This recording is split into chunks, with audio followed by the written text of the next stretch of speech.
Michel Barnier prêt à réduire très significativement les efforts budgétaires demandés aux départements. Dans la perspective de boucler le budget 2025, le gouvernement a demandé un effort très conséquent de 5 milliards d'euros d'économies aux collectivités locales, dont 2,2 aux seuls départements.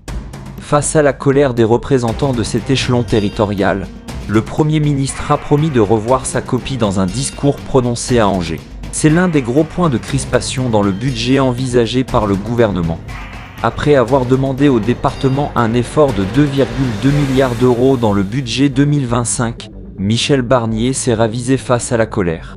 Lors d'un discours à Angers, où se tiennent les assises des départements de France ce vendredi, le Premier ministre n'a pas donné de chiffres, mais pris un engagement ferme. En tenant compte de votre situation bien spécifique, qui n'a peut-être pas été bien vue par les scénarios budgétaires, nous allons réduire très significativement l'effort qui vous est demandé.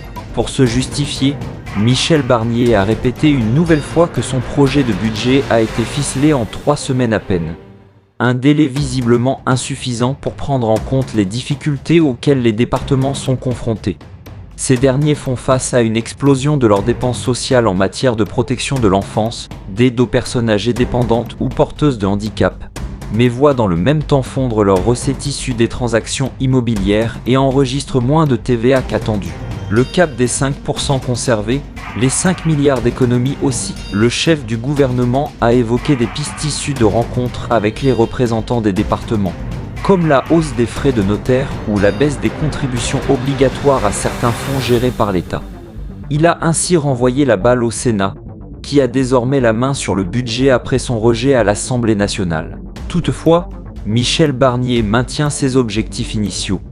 Je ne suis fermé à aucune évolution de ce budget, dès l'instant où cet objectif de 5% de déficit du PIB en 2025, NDLR, est préservé, a déclaré le Premier ministre, qui n'est par ailleurs pas revenu sur l'effort global demandé aux collectivités locales, soit 5 milliards d'économies sur un total de 60 milliards.